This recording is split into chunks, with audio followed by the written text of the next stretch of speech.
আসসালামু আলাইকুম। Create by Zulhas থেকে আমি মোহাম্মদ জুলহাস রহমান। তো আমার সেই এয়ারবোর্টের একটা ড্রোন ভিউ নিয়ে আপনাদের মাঝে হাজির হয়েছি।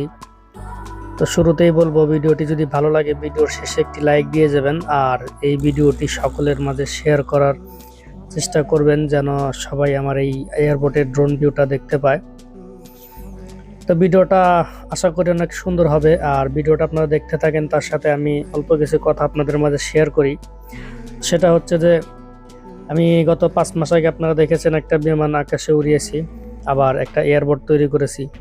তো এই যে বিমান একটা বানাইলাম, একটা এয়ারবোর্ট বানাইলাম, তো অনেকের মনে এই প্রশ্ন জাগে যে এই বিমানও দেশের কোনো কাজে লাগতেছে না, আবার এই এয়ারবোর্টও দেশের কোনো কাজে লাগতেছে না, তো শুধু শুধু টাকা খরচ করে এগুলো তৈরি করে কি লাভ। তো এরকমও প্রশ্ন যাদের মনে ঘুরপাক খায়, তো তাদের জন্যই কিছু বলা। তো যে বিমানটা আমি তৈরি করছি সেটা সম্পূর্ণ আমার নিজের অর্থায়নে তৈরি করা, নিজের প্রচেষ্টায়। আবার এই এয়ারবোর্টটা দেখতে পাচ্ছেন, এটাও আমি তৈরি করছি নিজের টাকা দিয়ে, নিজের পরিশ্রমে, নিজের মেধায়। তো আমি যে কাজগুলো করতেছি এগুলো সম্পূর্ণ আমার জন্য করতেছি।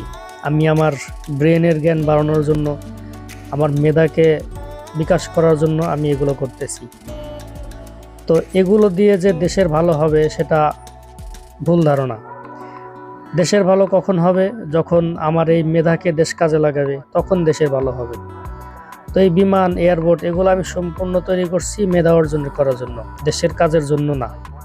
দেশের কাজের জন্য করার উদ্দেশ্য আছে বলেই এগুলো করতেছি, কারণ এগুলো করে যদি আমি জ্ঞান অর্জন না করি তাহলে দেশ আমাকে মূল্য দিবে না, আর আমিও দেশের কিছু করতে পারবো না। যেহেতু আমি একজন অশিক্ষিত কৃষকের ছেলে, আমার কোনো সার্টিফিকেট নাই, এরকম কোনো দেখানোর মতো কিছু নাই। তো আমি যদি সরকারকে গিয়ে বলি যে আমার অনেক মেধা আছে, আমাকে টাকা দেন, আমি ভালো কিছু করে দিই, সেটা সরকার কেন, কেউই বিশ্বাস করবে না। তো সেই মেধাটাকে মানুষকে বোঝানোর জন্য, সেই মেধাটাকে জাগ্রত করার জন্যই আমার এই সব প্রচেষ্টা। তো এগুলো করে যখন আমার মেধাটা পরিপূর্ণ হবে তখন দেখবেন ঠিকই সরকার আমার এই মেধার মূল্য দিবে। আর যখন দেশ আমার দিকে তাকাবে তখন আমি অবশ্যই দেশের জন্য ভালো কিছু করব। আর কোনো একটা জিনিস যখন আমি দেশের জন্য, দশের জন্য, কাজের জন্য তৈরি করব, সেটা অবশ্যই মানুষের কাজে লাগবে। সেটা আমি যখন তৈরি করব তখন আপনারা দেখতে পাবেন। কিন্তু এই জিনিসগুলো আমি দেশের জন্য, দশের জন্য তৈরি করি নাই, এগুলো সম্পূর্ণ আমার গবেষণার রেজাল্টের জন্য তৈরি করছি। সুতরাং এগুলো দিয়ে দেশের কোনো কাজে লাগবে না, এটাই স্বাভাবিক। আর অনেকেই বলেন যে ভাই এইসব না বানিয়ে একটা বড় বিমান বানান, ভালো কিছু বানান। তো তাদের উদ্দেশ্যে বলতে চাই, ভাই ভালো কিছু বানাইতে গেলে যে টাকাটা লাগে সেই টাকাটা কে দিবে? আপনি দিবেন, নাকি আমি আপনাদের থেকে ভিক্ষা করব?